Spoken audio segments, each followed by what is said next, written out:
So, Jordan, how would you describe our guest today? How would I describe our guest? I would call him a machine. Straight to the point. I absolutely love it. Brian, how we doing, man? You all right? I am doing pretty good. I was going to sit here and try to bust out some like bands, do some curls like while we're doing this whole interview, just to live up to the machine nickname, but it was stuck in my back, so that joke didn't go over so well. But I'm doing good. Another day, one day forward to for my coming back from this double knee surgery I've had. So things aren't too shabby. Yeah, absolutely. I mean, John, we've got loads of stuff to talk about, though, right? I mean, we've got a massive long list. Definitely is. Probably as long as Brian's arms. Right. Well, I mean, I got a decent arm, but the width is what really counts. Yeah, awesome. Brian, you said obviously there you had surgery. Was it back in April? So yeah, I had the quad tendon surgery in April, and then so people know my right knee has been bothering me forever. Like, I mean, we're probably talking 18 months. And I've been postponing because we never.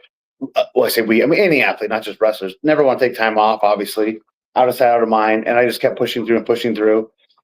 And until it just started to I would jump wrong or land weird or take a step weird or slip and catch myself, whatever. And my knee would just blow up. It'd be playing for a week. And then it'd be limited and just try to push through it. And my workouts were sucking. And obviously then too, from working out and traveling and wrestling, then I'm home and trying to be dad life and day-to-day stuff would be terrible.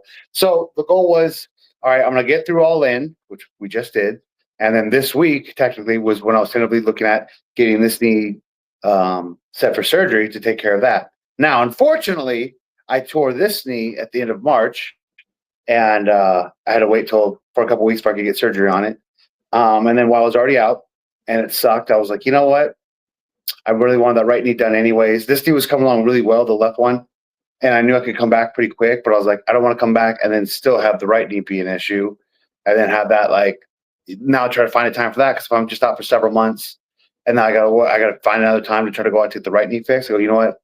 It's going to suck. Let's just do it now. So then I went and had the right one done too, which has not been fun. Not been fun at all trying to rehab both of them. And the left one's kind of gone a little backwards in some regards because, it went from, doing about 20% of the work to having to do, 80% or so more of the work when it wasn't ready for it. So it's been a little bit of a struggle, but we're getting through. You open up the podcast here saying that I was a machine. So that's what I'm trying to do. I'm like, all right, well, let's go ahead and make do and try to come back 127% when I'm good to go. So that's what we're doing.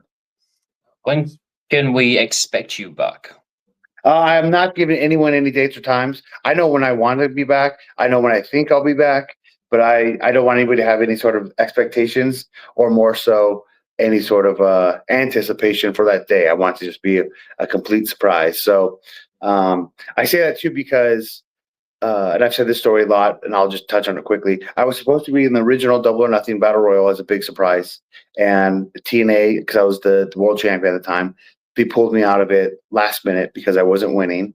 Though I was showcasing the most, eliminating everyone. It was going to come down to me and Adam Page at the end. Page would go over and face Jericho for the title. But so then you fast forward a year later, and I got to have my surprise debut at Double or Nothing 2020. Unfortunately, that was pandemic, so there was nobody in the crowd. So if somehow we can find a good way for me to have a surprise debut or return with nobody knowing and get that surprise kind of pop, that would be great. So it's eluded me for a while now. So I don't want anybody to know. I don't want to be like, oh, it should be this date, and everybody's like, oh, cool, that date around that date. I want people to not have any idea. So that way it just happens when it happens. Love it. I absolutely love it. Straight to the point and stuff like that. Now, you mentioned obviously TNA there, Brian. I want to ask you about your feud with Sami Callahan in TNA because that's one of my personal favorites. What's some of your highlights from that one? That one, that one and the one with Morrison, Hennigan, Johnny World, Impact, whatever you want to call them. Those were story-wise, those are my two favorite feuds I've ever had for sure. Not say just match-wise, but just as far as TV story, I felt like a lot of it was so great. The Sami Callahan one, and he's a phenomenal, and he's Impact Wrestling. It was great. I loved it. It's one of my favorite feuds The storyline felt so personal, so real.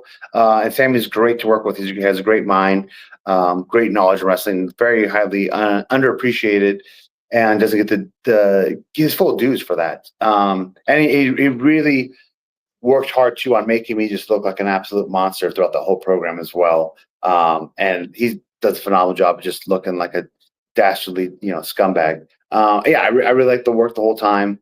The blow off at Bound for Glory is great. I had the Wolverine entrance. I had Melissa put my shoulders afterwards with like Miss Elizabeth Macho Man, and too she took the crazy car driver, and like it was all good program. And funny enough, because that was the blow off, right? But then I still ended up losing the title to him in a cage match when we switched over to Access Television.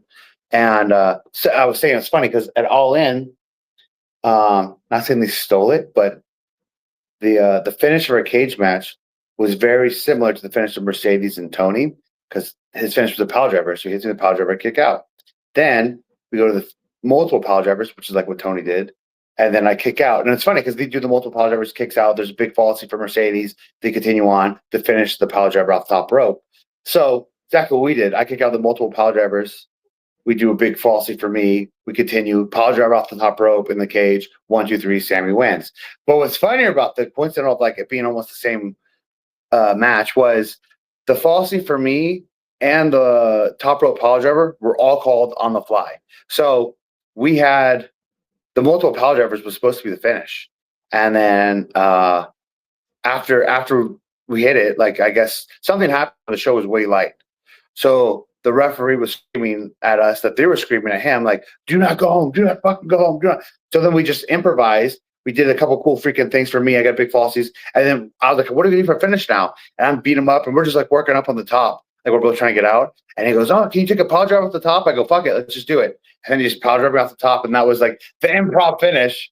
So it's funny to see very similar, like kind of design to that match at All In, which very much was reminiscent to ours when ours was I guess accidental per se. But nevertheless, yes, Sammy is great. Great friend, and great heel, great everything in the ring. And I thought we were actually going to get him when he was away from TNA for a little bit, but it didn't work out. Now he's back over there.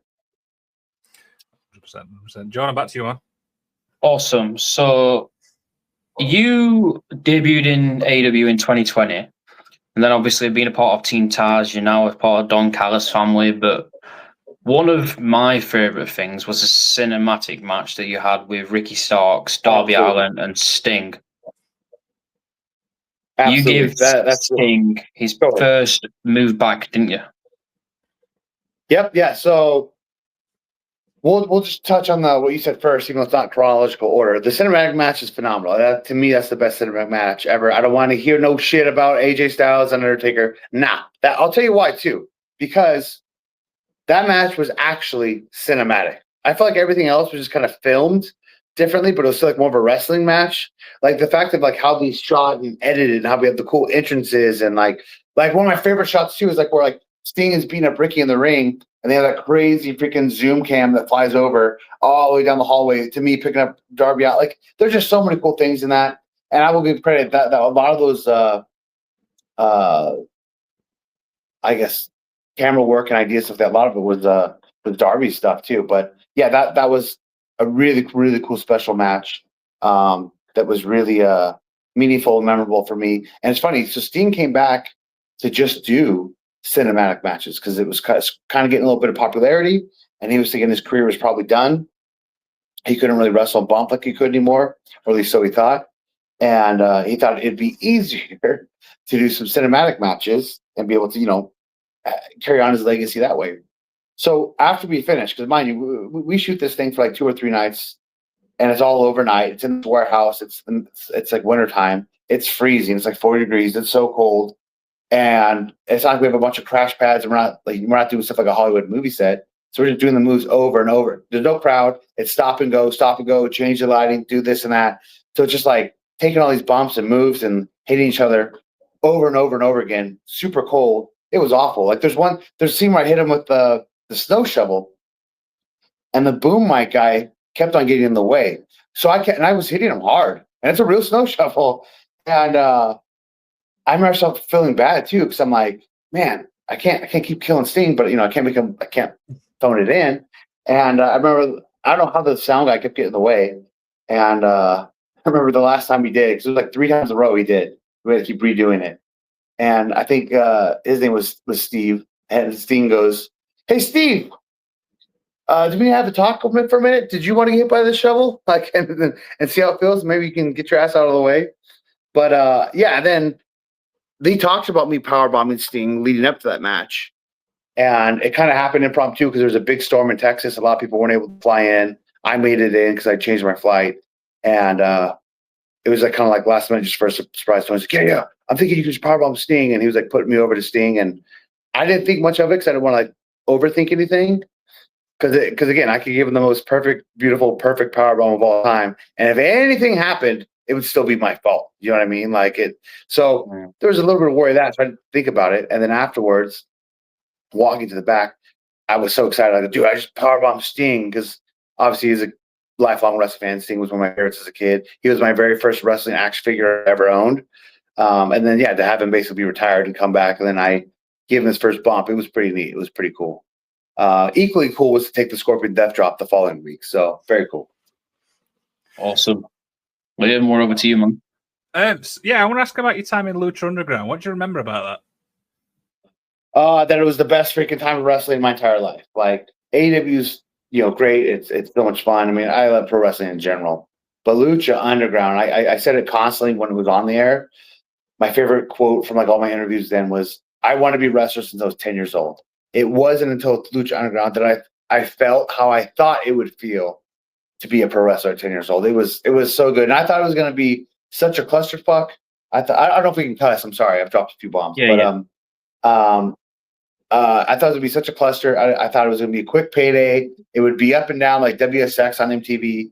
And I just thought nobody knew what they were doing there, whatever. I couldn't have been so wrong. It was so awesome, so great. Literally the only place, too, I've ever worked where everyone was genuinely just so excited and so happy for everyone. Everyone was like an equal stepping stones. Everyone was so hyped. No one was politicking. And you couldn't really politic too much either because it was already written out like a TV show.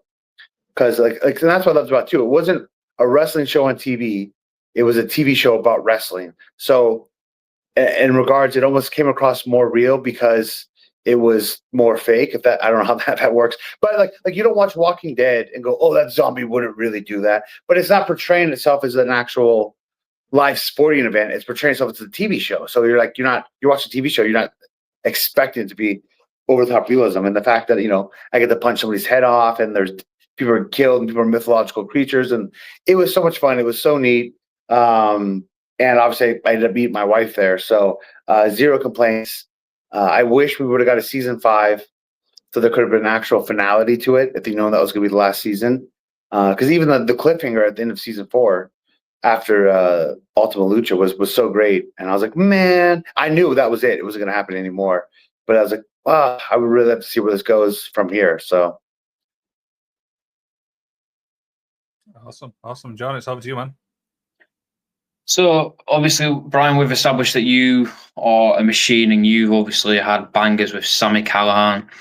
You then signed with AEW. You've also been in the ring with, he's also known as the best bout machine, Kenny Omega. That, in my opinion, is one of my favorite matches of yours in AEW. Would you say that Kenny... Sorry.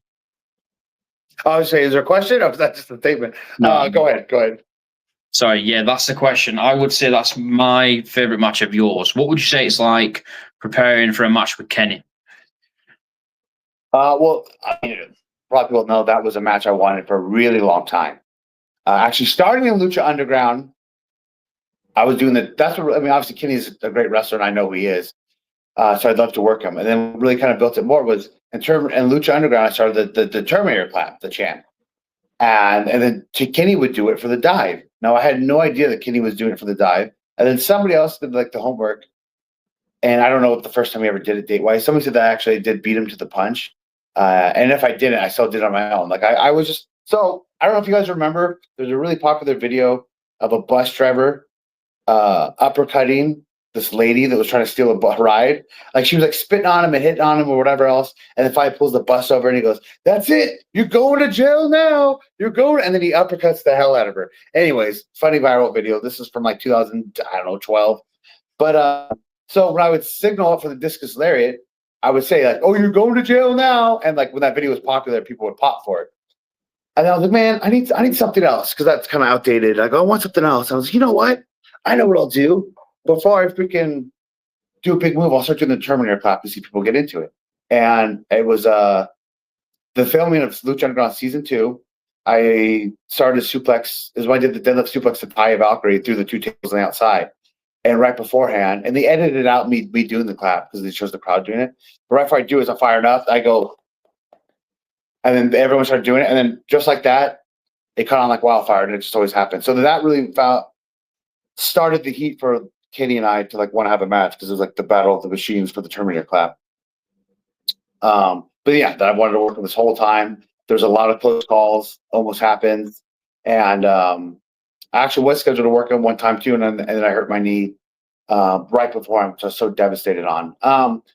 But yes, then he was out forever. He came back. I got to have his first match back in AEW, which was great. I enjoyed that match a lot. I was pretty hyped. I knew it wasn't going to be the match that we could have and that I would want to have. Now, you just said it was still one of your favorites. But because I just knew him coming back and the situation. And that's one thing about like wrestling on TV as opposed to just wrestling on like on an indie show.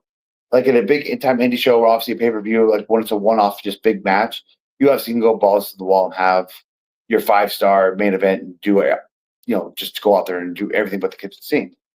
But in TV times and the storylines and this and that and time restraint, like obviously you're somewhat limited. So I was super ecstatic. I enjoyed the match. It was great. But I like the only like, I don't want to say disappointing, but for lack of a better word, the only disappointing aspect to it was I knew it was a fraction of what we could do and what I wanted to do. Yeah. Okay. That's me. Yeah, so you've obviously spoke about this feud with Sami, the feud with Kenny Omega. What's some of your personal highlights? What's some of your favorite matches? In general? In general, like yes. Anywhere? Yeah. Well, obviously, my matches with Chris Kanyon are phenomenal and sentimental to me beyond belief. So those would probably be hard to ever top. I'll just start rattling them off. And a lot of people have seen this one, but there's a couple of matches in Florida Championship Wrestling against TJ Wilson, Tyson Kidd, that are just great. I think it's so unfortunate he can't wrestle more because I felt like he was the best guy I've ever wrestled, like in WWE land. He's so good. Nakajima and Noah for the world title over there. Really one of my favorite matches. My TNA world title defense at Slammiversary versus Michael Elgin is one of my top favorite matches, especially because I actually was still injured and shouldn't have been wrestling that night. And we did. So like everything in that match that hurt is real. And it's almost all about Shawn Michaels, Stone Cold Steve Austin, WrestleMania 14. But the match itself is so great. And I love wrestling Elgin because to me, he was a guy who had a very similar style to me, but also was a big and super strong guy that could believably do a lot of big power moves that a lot of other people couldn't. Could believably put heat on me and keep me down. My match with Roger Strong from PWG was really great. You talked about Lucha Underground. Obviously, my matches with Willie Mack there. Bring up Sami Callahan again. My 3-way match with him and Mil Muertes was really fun. And then probably my all-time favorite match in Lucha Underground might have been Matanza, Jeff Cobb, because it was an excellent match. It was one of the only matches that was heavily touted as a good match. That wasn't because a lot of Lucha Underground had a lot of extreme stuff into it. You know what I mean? A little extra violent, hardcore, no DQ stuff, which is great. But I loved that match because it was just a straight wrestling match. Awesome. John, back to you, man. So, Brian, obviously you are in the 2023 Hall of Fame for WSW Australia. Yes, sir. Personally, myself, I love Australia. I love what they do out there, not just WSW, but PWA. I love Robbie Eagles for you, but for you going over there doing them tours so many times, being the world champion, being the tag champion, what would you say is different compared to an American crowd and an Australian crowd?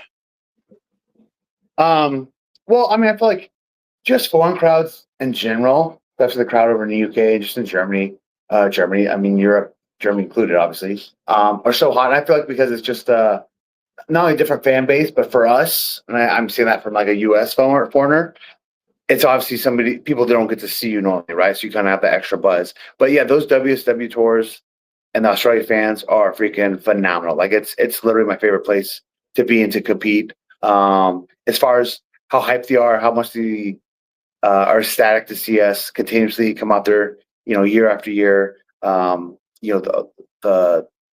being out there so many times and like the amount of merch I can still sell every single time, just because the fans are so great and they bring all the gifts. Like I love it there. That's like my home away from home. So this is the biggest injury I've ever had, tearing this quad tendon, going back to that surgery. And I've been okay mentally, and people have checked in on me like, no, I'm totally fine being home and being away from the ring. And maybe it was a much needed break, but my biggest bummer about it was right when it happened. It was the weekend I was supposed to be leaving to Australia for my farewell tour for WSW, and I was so devastated about that because obviously I could go back out there and Adrian could book me again, but what a lot of people don't know is contractually there could be some stuff could change with my contract, which could prevent me possibly from being able to go back out there, which is why that was going to be my farewell tour. So not saying that I won't be able to, but I can't say that I will either. So like that was like the biggest heartbreak for me. I was like, no, and I was so gunned up again. I set everything up with people because I have tons of friends out there now too, and especially within the fitness community and all the several cities we go to. So yeah, I hope I get to go back out there and it works out, and I guess time will tell. But definitely one of my favorite places to wrestle. Definitely my favorite, if you want to call it an indie promotion. But like to me, yeah, it was like the independent version of Lucha Underground, and it was the same, but as far as the same excitement and feeling I got as opposed to Lucha Underground. Yeah, back to you, Liam. Awesome. I want to ask about the Kill City Cup because obviously that's a project I know you were in. How did that all come about? And talk about filming it. About what? The Kill City Cup. Oh, Kill City Cup. So I remember. So he hit me up to film it because he filmed like just like a pilot kind of situation first, and I was booked or I wasn't available or whatever the case, and I thought it was done. And I saw Natalie Markova, who's a phenomenal women's wrestler, and I hope she blows up. Take that crazy powerbomb through a table, and it looked pretty cool. And then he hit me up about filming it. I go, I thought you did film it. And he goes, oh no, that was just like a teaser thing, like to get hype behind it. And I go, okay, so we worked it out, and I even then I really still wasn't sure what it was. I saw one clip of her getting powerbomb through a table. That was it. I'm like, I don't know. And he kept on saying it's going to be like this Mortal Kombat cross wrestling, but like in movie form. And I was like, okay, it sounds kind of cool, but I still didn't really know what it meant. And he booked me, and so I showed up, and then we're all getting makeup and stuff, and we still just had live matches, and then they cropped up like they did. But it was really fun, and it turned out a lot cooler than I thought it would be. And obviously, if that idea had a full freaking budget and everything else, it could be pretty cool. But the biggest takeaway was getting to work. So I was already a fan of Natalie Markova, and I'd already seen her. She got booked to AEW, and I was like becoming more friends with her. But then getting to work with her, I'm actually not a big fan of intergender matches, and obviously this is a movie, so it's a little different. But I remember when they were really popular in the mid-teens, and I had several great ones, with Tessa and even Statlander and everything else. I really wanted to do it just to prove that I could.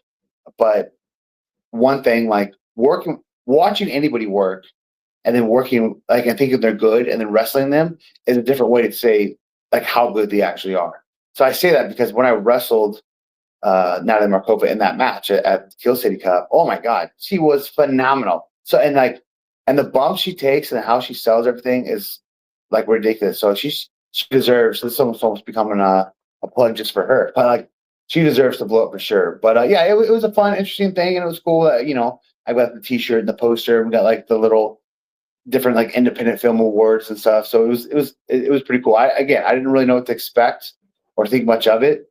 But hey, I'm glad it's got what it has. Yeah, Jordan, if you haven't seen it, go check it out. It's really interesting. I can't say I have seen it, but after this, I'll probably go and have a look at it. Anyway, it's back to you, man. Brian, what would you say is the most rewarding thing about being a professional wrestler?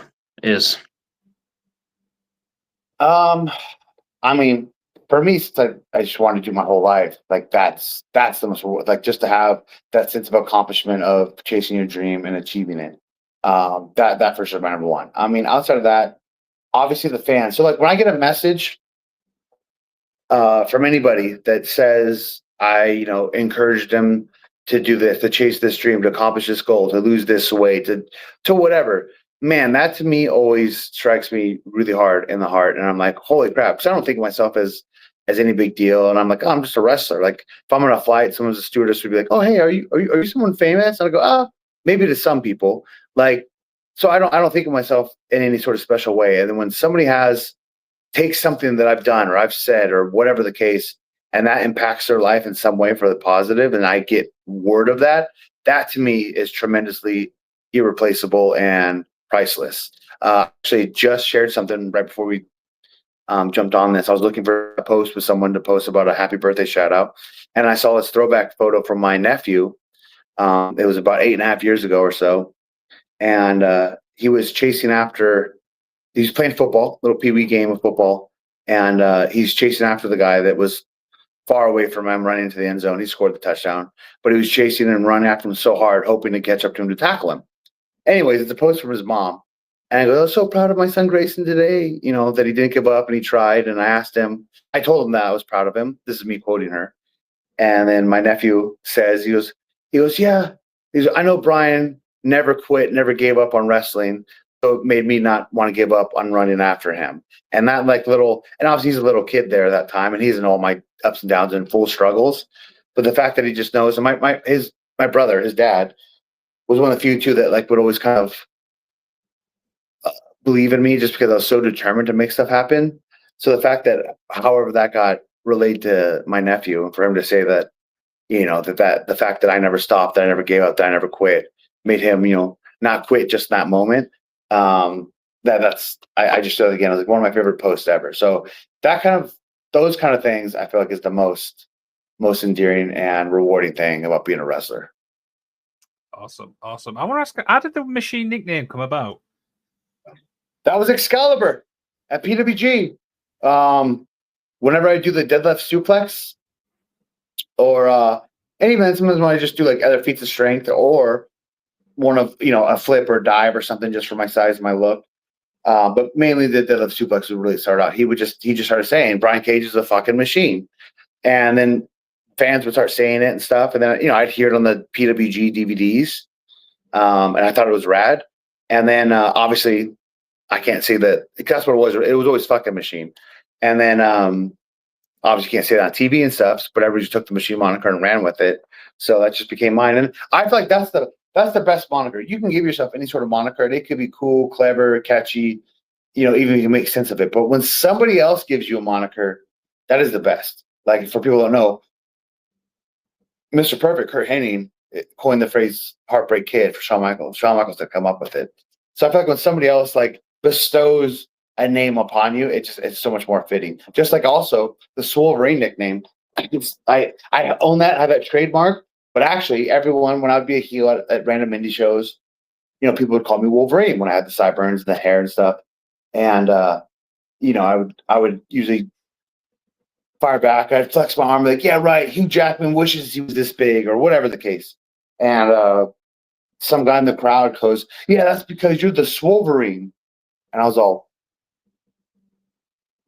just write that down. All right, I'm going to steal that. Thank you very much.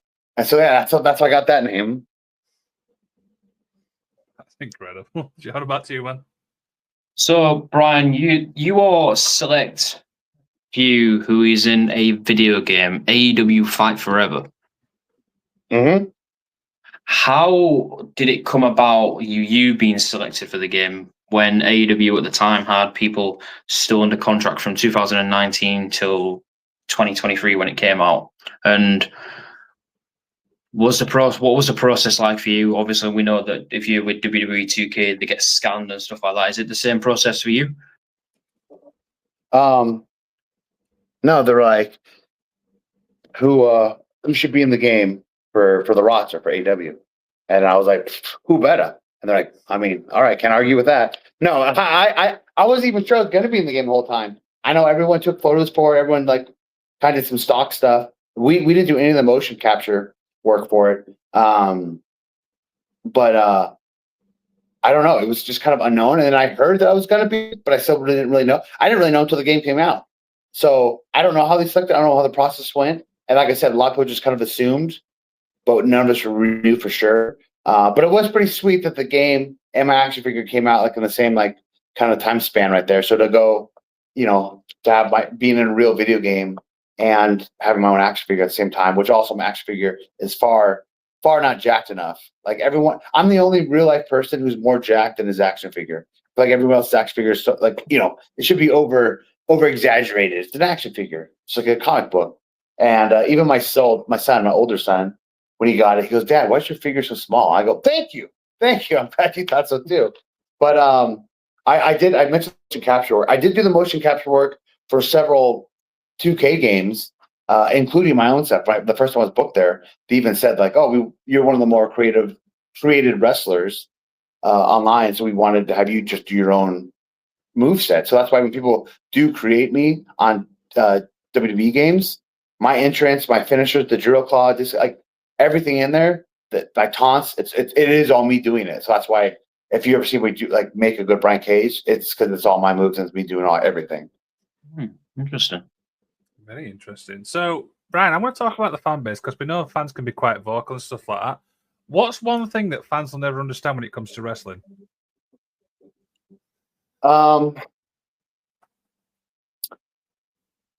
That we have no control over booking stuff. Like I feel like so many people that's probably the one negative that I see online on like Twitter and stuff. They're like, "Oh, I don't know why Brian Cage doesn't just do this. I don't know why would he just why does he because I can't. Like you can't just do whatever you want. Like sure, would I like to wrestle this guy? Oh, would I like to beat this guy? Oh, would I like to do these moves or go this long or cut this promo or have this TV time or yes, and yes. Does that mean I get it? No. Like it's like even when I was like coming up in wrestling, sometimes people will go, "Hey man, like, have you ever thought about going to Japan?" I'm like, "Oh shit, no, where's that?" I've never thought that. Like just talking about New Japan, obviously. And I go, "Oh, let me just buy a plane ticket and fly over there and just show up at Tokyo Dome and get on the show. Yeah, no problem. That's all you have to do, right? Like it's not that simple, obviously. So yeah, I feel like that's one of the biggest thing. I guess people will kind of complain about certain things as if we have any choice in the matter. Like that's just how it goes sometimes, and you kind of get dealt the card or the hand that you have, and then you try to make lemonade out of lemons. So you just do what you can. Okay. John, about you, man. So it's recently been, should we say, reported in the dirt sheets that you are going to be in an upcoming film with Lance Archer. Can you tell us anything about the upcoming project that you have? The only thing I can say is more about how it came to be, so to speak. Yeah. Because I don't. It doesn't even have a full name or anything yet. Like what is? Whenever you do a movie, especially a major motion picture, or whatever, there's always code names because they do that so people can't spoil stuff. And you just have to sign like NDAs and whatnot. But there's usually always fake names and fake stuff. So that way, if you're saying, "Oh, I'm doing this bullfrog movie," I'm just making up a word. I mean, what the hell is that? And it could be, it could be a Thor 4 or something, but they're just having a code name so that way you don't know what to call it or say. Needless to say, like, yeah, all I can say is it was Chavo hit me up about Chavo Guerrero because he does a lot of liaison wrestling TV stuff and about doing a TV show. and it looked like it was about to be greenlit, and then it got postponed. And I'm like, oh, well, no big deal. And then he goes, hey, actually, there's this movie that might be cool that they're interested. Like here, I'm gonna give this guy a contact. He wants all your information. I would recommend you emailing him. So I emailed the guy. I go through the process, give him all my details, information, like audition wise. And I never hear back. And I've auditioned for a lot of stuff that kind of falls in my lap. And I'm not like acting's great. It's cool. It's so much fun. I'm not some big actor, and I'm not like pursuing like it's some dream. But obviously, the stuff I've gotten to do and almost do is fun. So like as more often than not, you kind of do it, and then you don't hear anything back about it, and you just figure, okay, I guess it's not happening. So, and I didn't know what it was for or anything. I just know that it was highly recommended by Chavo, and that this guy wanted to talk to me, and that I should.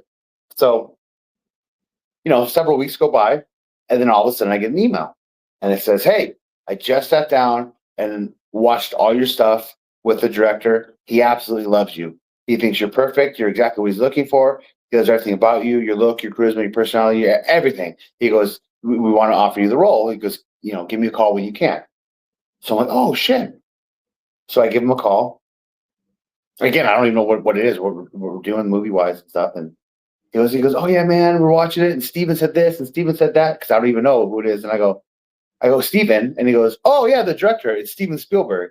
And I'm like, oh, shit. So even cooler than being in the film, a Steven Spielberg film, was the fact that he watched my stuff and then said, hey, this is the guy I want. This is the guy. So that right there was already like cool. I didn't care what I was doing or what happened. I go, that's a flex on its own. And then they said, hey, we actually want you to work with somebody. Is there somebody you would want to work with? And I said, well, because they did see some pictures with Lance. And they go, we did see that guy in the ring with you. I go, yeah, Lance is a good friend of mine. He's my partner in AEW.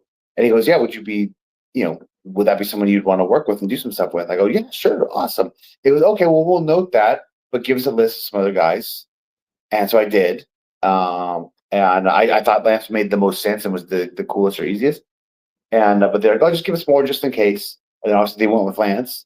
And then, yeah, the fact that we got to go out there together and be in this movie was super cool. And I'm glad I got to do it right before I got hurt.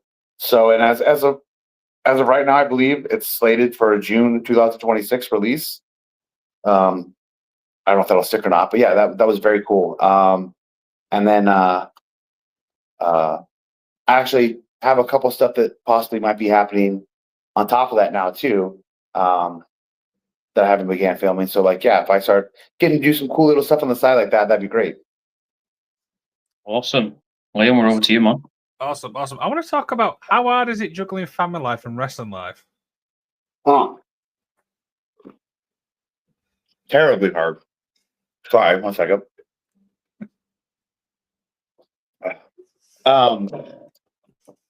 That is one thing that I am not a master of. I have gotten better, but it's not easy. And I do, if I have regret, especially my older son, there's regret for that, for missing out on certain things. I always made him a priority, and I would always, like for instance, I lived in Fresno area at that time, and I flew and did this tour. It was SoCal. So to put in perspective, I'm like 8 hours drive wise for my son. And I did this tour in South Korea, and then I fly back from South Korea, and I end up landing in Sacramento. So it's about 6 hour drive from there to get back home. And it's an hour and a half north to get to my son. So I just did this long tour in Korea. I just did this flight across the freaking ocean. I landed and I have a long drive home, but I'm so close to my son. I go, nah, forget that. So I drove up to Chico to spend the day with my son while I just landed and freaking jet lagged and tired as hell. And then drove back down, and I actually pit stopped in Fresno then. So I was able to stay the night. But just to show the example of like, oh, I had an opportunity, so I'm going to go ahead and make it happen, even though it wasn't convenient.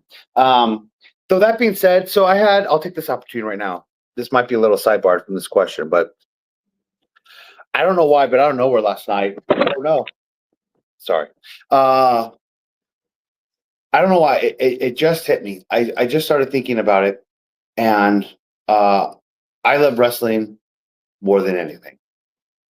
I've loved it my whole life. I've wanted to be a wrestler my whole life. I'm a very selfish person. I feel like a lot of people that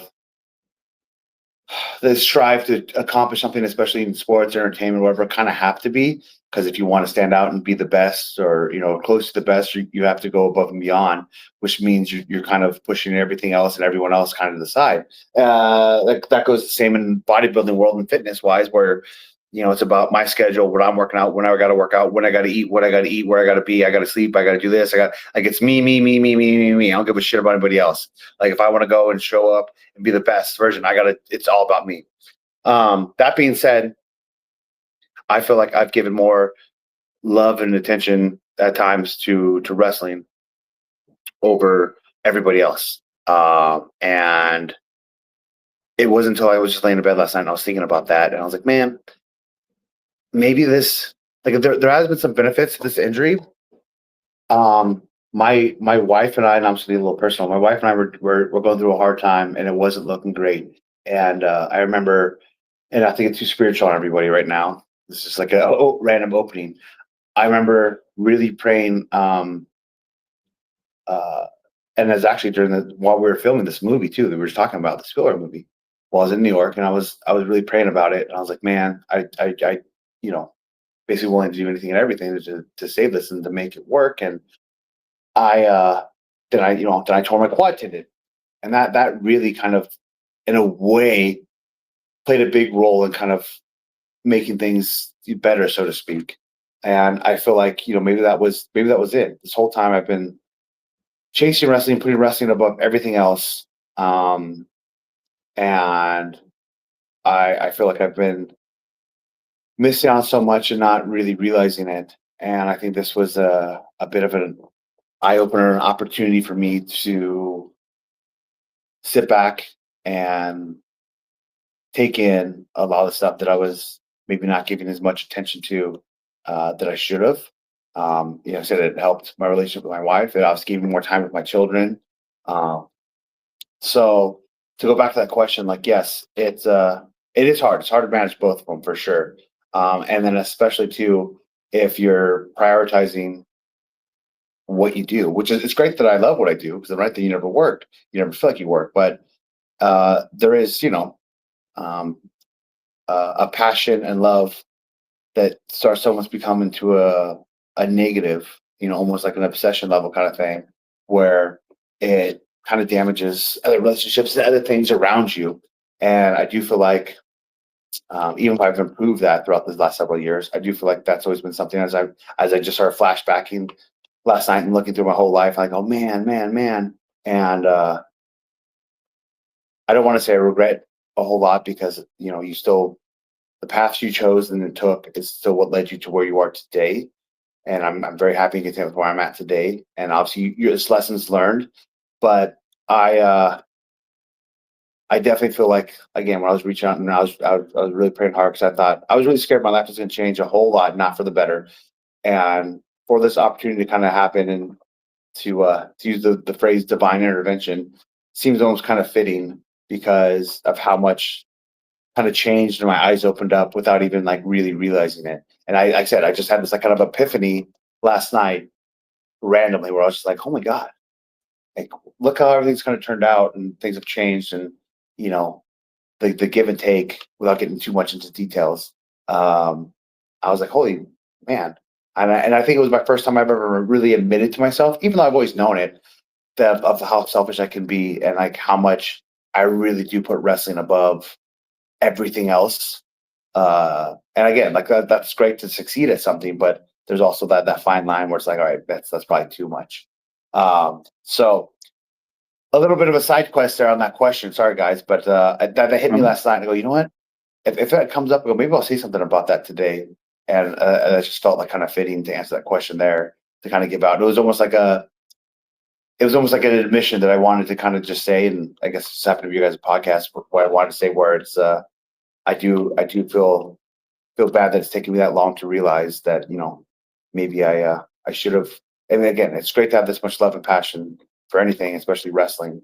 But I feel like I should have been able to manage that that passion, that love a little better to appreciate more things that I have in my life that probably weren't getting the same attention they should have been.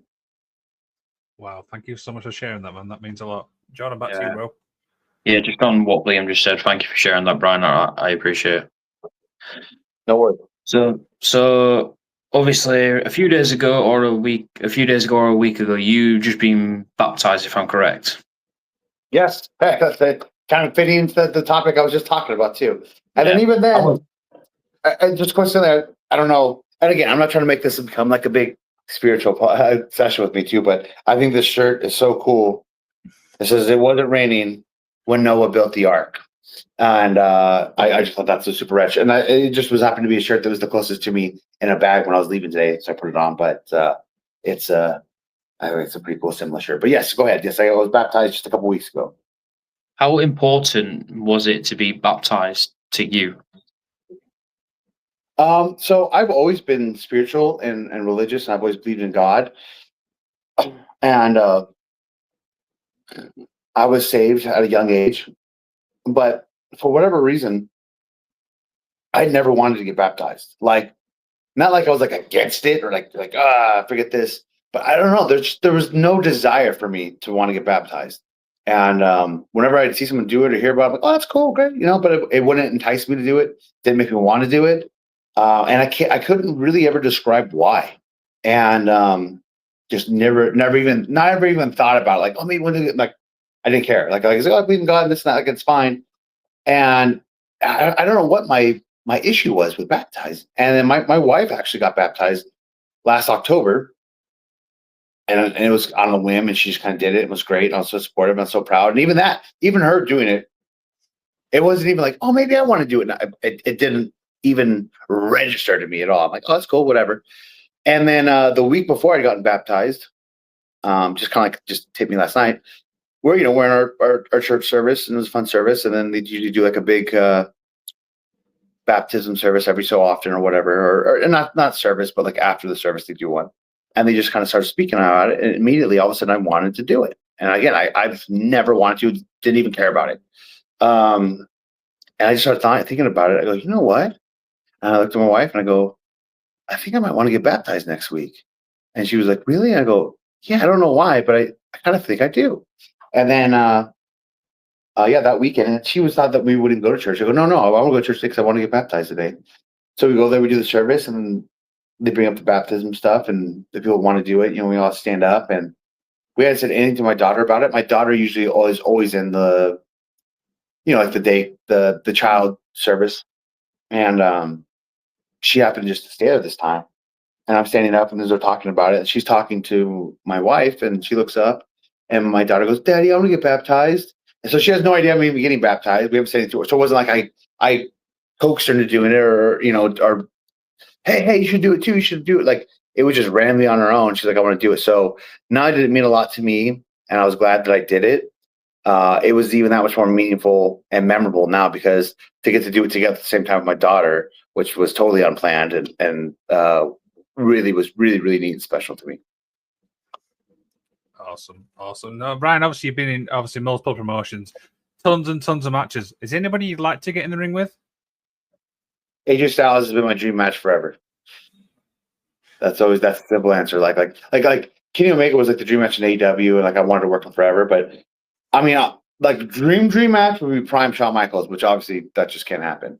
But AJ Styles has been the guy I wanted to work since pretty much I've started wrestling, and actually was even like kind of daydreaming yesterday, and I was like, man, when's AJ's contract up? I go, I wonder what the likelihood that maybe he'd come over to AEW for like even just a year to kind of finish off this deal. And maybe we could, like, I was just trying to just sit there and make believe a little scenario where I was just like, oh yeah, maybe that could happen. Maybe that could happen.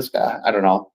If he's wrestling forever and he's getting paid a lot, and maybe because I know he was going to retire, I believe, and then they offered such a good deal to stay. And I feel like they offered him such a good deal to stay because obviously he would be him obviously being close with, a lot of people in AEW, where he would maybe try to jump ship. And I feel like they offered a lot of money to stay longer just to kind of keep him from going to AEW.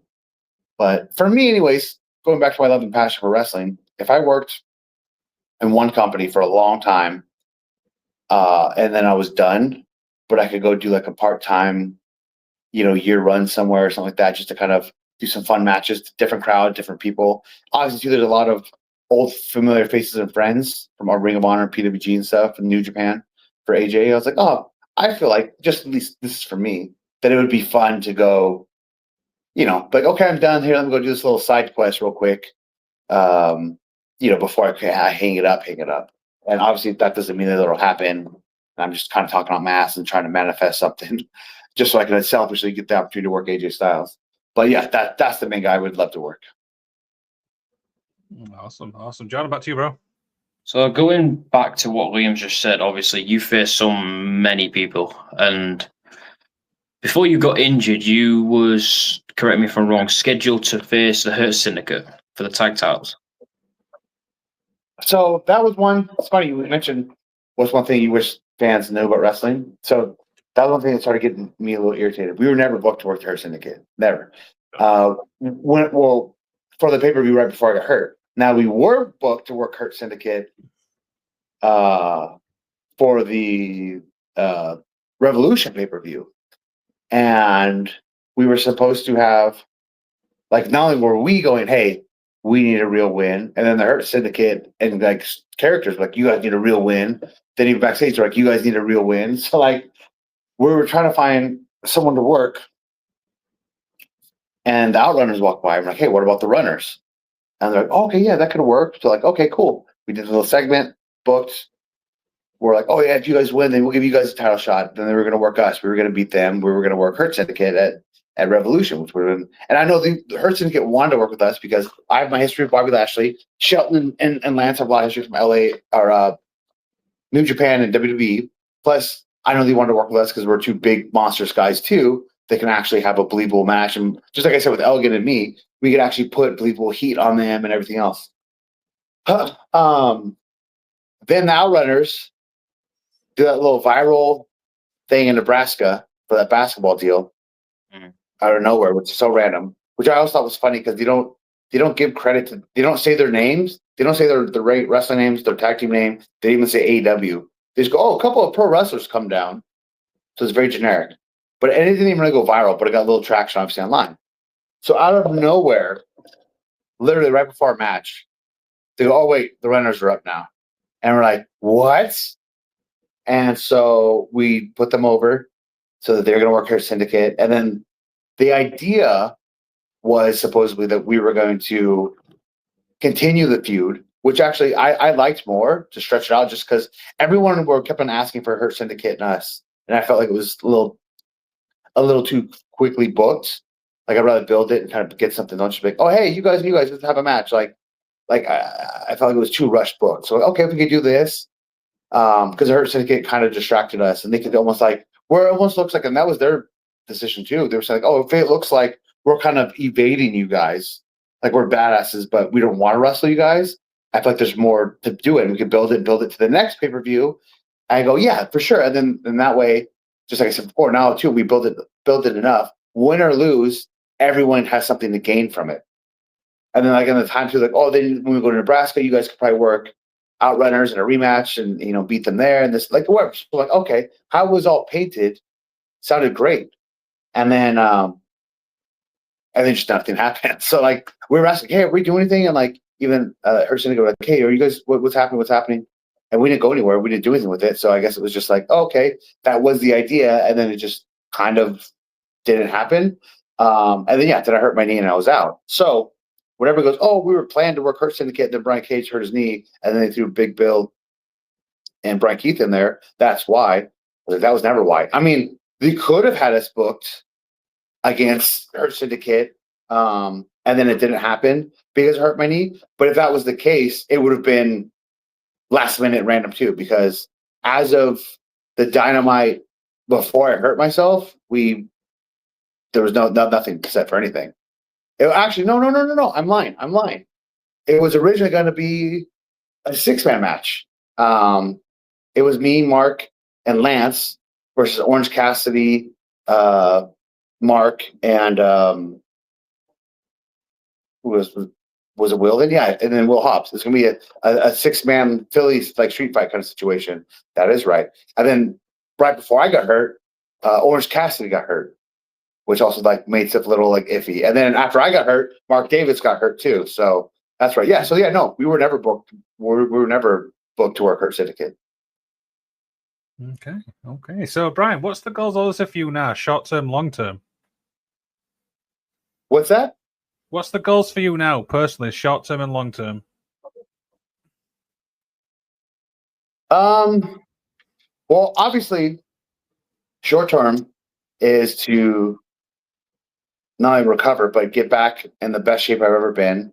A comeback and being the best wrestler I've ever been. And that being said, too, also like obviously I was in great shape and I was already performing, but I just told you about how my knee's been killing me this whole time, like really bad. So I'm hoping like, okay, cool, I'll be able to get in even better shape. I'll be able to perform and do even more afterwards because I'm hoping I will be feeling way better than I was before. And then long term, I mean, obviously I want to go back out there and not only kill it and have some amazing matches. There's so plenty of people I want to have some great programs with. But I would say if you're not in here in this business to become, a champion, then I don't know what you're doing. Like no one trains for second place. So obviously I'd love to be the AEW world champion, but I'll just take any sort of gold at the moment to choose from. So I don't know how long that is, but if I can come back in a great way, start anew, be a better version than I already was, and then I would love to have some sort of cool program. There's, like I said, there's so many different people I'd like to work with and work. And will that be, for the unified title that just happened, the TNT championship, whatever it may be, that would be the desire. I actually, too, also, it's not that long. I would love to be in the Continental Classic as well. Okay, that's interesting. Back to you, bro. So you mentioned obviously you want to be champion, but you're going to take anything right now. What am I trying to say? Would you rather come back as a heel or a face? Funny enough, I like being a face more than I like being a heel, and I've been a heel pretty much the entire time in AEW. And I was a heel at the beginning of Lucha Underground, but if you look at my career everywhere else, I was pretty much a face everywhere else, and the independently and Impact, Lucha Underground. I enjoy being a face more. I think coming back I feel like anyone being gone and then coming back is always an instant, easy way to turn face, right? Because you're gone. Yeah. Like from the biggest heels, they come back and it's still like, oh great, they're back, and they still get the cheap pop, right, to come back. So I feel like it's an easy way to do it. I know I've had a couple people reach out to me and talk to me about that too, about that idea of being face. I don't have to necessarily be face, but I think I would prefer that. I know the only time I really turned face slightly was when Ricky and I had a short little feud, and it kind of sounded. That's a whole long list of stories right there, but like it didn't really go that well for many reasons. So I feel like if I was to come back after being gone, that's the glass half full of being injured. It's kind of a way to kind of press reset and start anew. I would like to almost come back just as if I never debuted before and just kind of start over. And if that allows me to be a face and go from there, then that's great. I know there is unfinished business with Lance and I because we just kind of stopped, right? And I do like teaming with Lance. I don't know. The only negative to that, though, too, is I want to come back in a meaningful way where people realize that I was gone and I've came back. If I was to come back as if I was never gone, then that would be disheartening to me, if that makes sense. Like, if like my comeback was just like randomly on Collision, Lance and I went out there and beat two local guys, it would be like that's it. You know what I mean? It'd just be like, oh, it just was off TV for a little bit. Now I'm back on TV. Like that's what I don't want. I don't want to do that. So again, that doesn't mean I can't still be healed. Doesn't mean I can't be with Lance. Doesn't mean I can't be with Don Callis family. But yeah, I just want to be brought back in a meaningful way and a surprising way. And again, I mean, I don't want to put myself over. Maybe I won't get a surprise pop, but I just feel like when anybody's gone for a while and then their music hits unexpectedly, you always get the shock. It's more of the shock pop. It's not something that they're like all excited to see you, but they're surprised to see you. Awesome. Awesome. So yeah, what's one of the biggest things you've learned in wrestling, Brian? Being in obviously the ring, the wrestling as much as you have.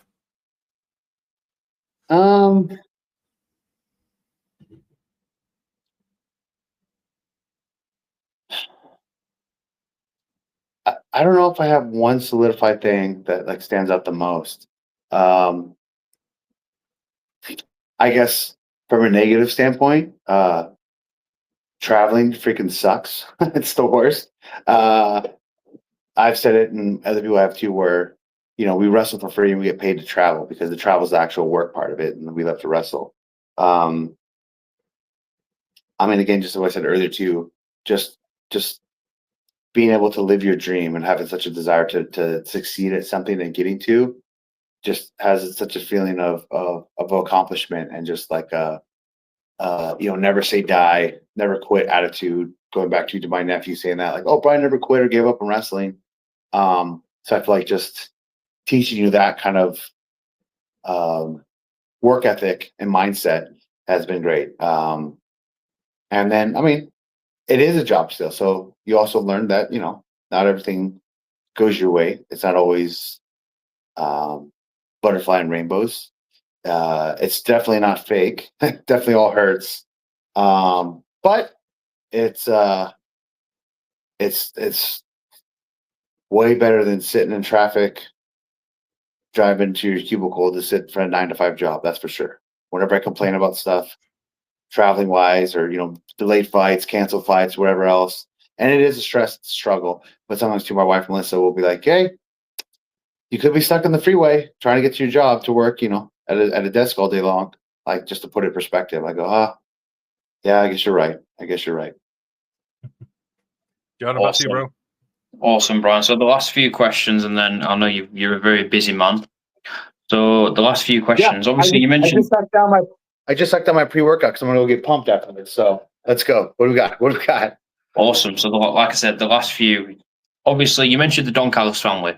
Apart from Lance, who's your best friend, tag partner, who would you say is your favorite member of the family? Oh, you can't say that. Come on. Oh, sure you can. I don't care. Well, I mean, now it's like half the damn roster, right? So I don't know. Okay, so obviously when I was there, and when there was only like 4 of us, I guess technically 5 too with Davis. Professionally, probably Kyle, because I think Kyle's great. And I also love the fact, being the body guy, the number one. I totally love and adore how much Kyle has transformed his body and gotten in better shape and to match his overall look to become a bigger star, because he's phenomenal in the ring. Personally, surprisingly enough, it would be Don Callis himself. Okay. Interesting, man. So what would you say Tony Khan is like as a boss? He's very great at being a human being, not just a boss. And so what I mean by that is, I feel like there's so many people, especially obviously in wrestling, that they don't care about you. You're cattle. You're replaceable. You're expendable. I want to just run you dry. Then when you're done, go put you out to pasture and bring somebody else in. So the fact that when I got signed, so my last weekend at Impact Wrestling, I tore my bicep and I needed to have surgery. And I know I had deals on the table. I know I already got my contract from AEW. I had already signed it. I hadn't got a countersigned yet, so I'm not signed. And my bicep's torn. And I'm like, son of a bitch. Because I know with an issue where I almost got signed back to WWE once, I got my contract rescinded. So now I'm thinking about, I was like, great, I'm going to get my contract rescinded. And now I'm going to be SOL. Now Impact still offered me a deal too. And so I was like, worst case, I can stay with Impact. And they offered me a really good deal to stay, like substantially good deal to stay at Impact. And the main reason I wanted to go to AEW, obviously, not only was because it was the new fish in town and everybody's excited about it, but I felt like, and Ring of Honor offered me a great deal as well. But I felt like if I stayed at like Impact or Ring of Honor or TNA, whatever you want to call it, I felt like my ceiling was still the same. But I felt like AEW was the only place for me to grow. So I was like, all right, let's do it. And I wanted to go there, and I had the torn bicep, and I was stressing out. And then Tony Khan calls me. It's I think it was like the day that they're leaving on the Jericho cruise, because I even talked about going on the Jericho cruise, and Tony liked it and wanted me to, but he also didn't, because that year, about the second one, whatever that's where they did AEW from the cruise, and it was there's only AEW people on it, nobody else. So he's like, oh, if you're there, everyone knows you're signed because you're there. You know what I mean? And he goes, if you're not, because I wouldn't be wrestling yet. And I was like, yeah, true. But nevertheless, so he calls me and he goes, hey man, I heard you hurt your arm. I'm stressing out too because I wasn't thinking about it. And I was like, maybe I just won't get surgery, which would be devastating for me, but then I could heal faster. I could debut. I was just trying to think of a way to like not lose my job. So he calls me, goes, I heard you hurt your arm.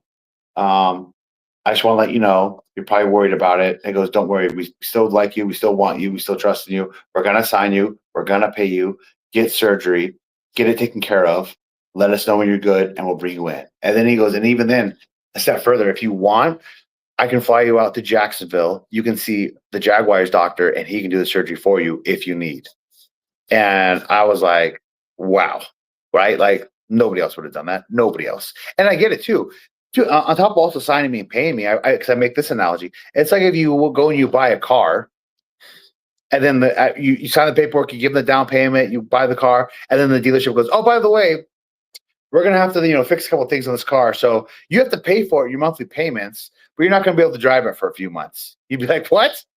Well, hold on. No, I'm not buying this car then. It makes sense. So like had they gone that route, I would have been devastated, but I would understand. I would get it. And they could always be like, oh, we can sign you again when you're healed, but that doesn't guarantee anything. So again, to play it back from a humanitarian standpoint, I thought that was phenomenal. And needless to say, that's something that I always will hold in high value, regardless of anything. I can't take that away from him. And that meant a lot to me. And I was like, wow, that really speaks volumes to like, who he is. And then you look at him too and how he's taking care of, Brody Lee's family after he passed away, and Briscoe as well when he passed away. And just, there's just different, that makes him, people always say there's a line in the business where it's like, you should leave the biz better than you found it. And I feel like Tony has definitely been doing that. Whether he's trying to or not, he's definitely added a more of a humanitarian, human aspect to wrestling that wasn't there before, if ever. Yeah, definitely. And I didn't know about that, but that's incredible. Great guy, and not like I ever would, but I hope I touch wood, have him as a guest on the podcast in the near future. Not like it might happen, but we can always dream, eh? Absolutely. Yeah, exactly. Yeah. Just a final two questions, man. Who is your Mount Rushmore of professional wrestling? Geez. There's always so many different variables I could put in there too, as far as like who, what, when, or why. Because obviously you have your Mount Rushmores of like who the biggest stars are, and that's still debatable, but it's easier to pick. But as far as my Mount Rushmore, so I want to pick just people that I like and wrestler wise and ability wise, and that I was just favorite of. I mean, I'm gonna obviously have Shawn Michaels, gonna have AJ Styles, gonna have Chris Kanyon, and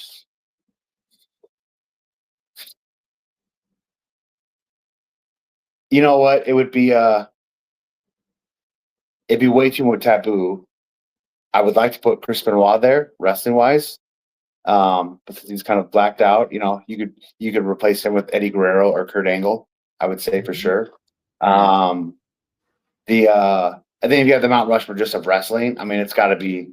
I would like to keep Shawn Michaels in there, but I mean, obviously, you could put like it would probably be, Austin, Rock,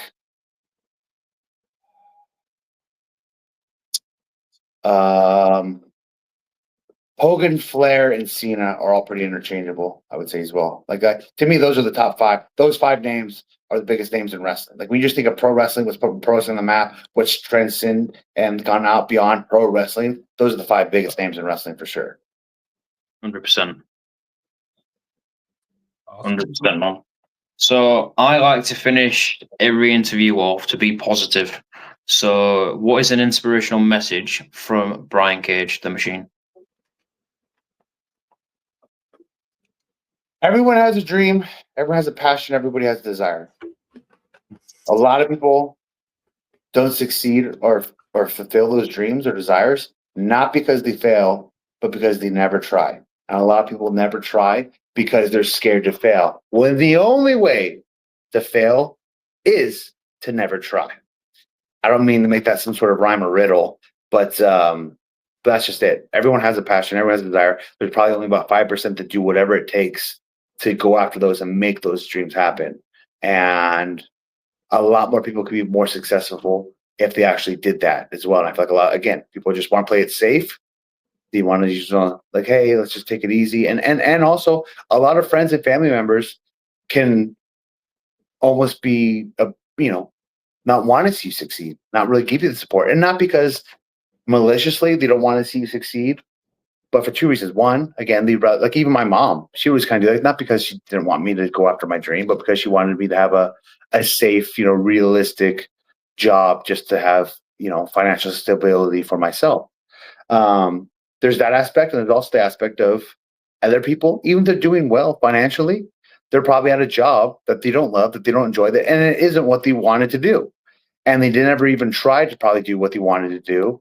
So they don't want to see somebody else go out there and succeed or even attempt at succeeding at their dream, because inside they're like, damn, if he did it, why didn't I? You know what I mean? So I guess what I'm trying to say is whatever your passion dream is, because everybody has one, go after it and do it today, not tomorrow. Everybody thinks, oh, I'll start tomorrow. Start today. Because the fear, for me anyways, the fear of unknowing and the fear of what if and regret is worse than the feeling of, okay, I tried and it didn't work out. Yeah. That's a brilliant thing to have done. Yeah. Brian, honestly, I hope you a speedy recovery. Absolutely. You're a machine. You're one of my favorites, and I'm pretty sure you're one of Liam's favorites as well. It's really been an honor from myself. Liam will have his little speech in a minute. It's been an honor from myself to have you on. I really do appreciate your time, because I know, like I said, I know you're a busy man. You're trying to get your shakes in, you're trying to get your workout in. Do you know what I mean? But thank you. I do appreciate it. No worries, Brian, guys. That was a pleasure. Absolutely, Brian. Do you know what I mean? I thank you so much, obviously, for being open and honest and stuff like that, because this is the first time me and John has obviously done one together, right? Yeah. So, but no,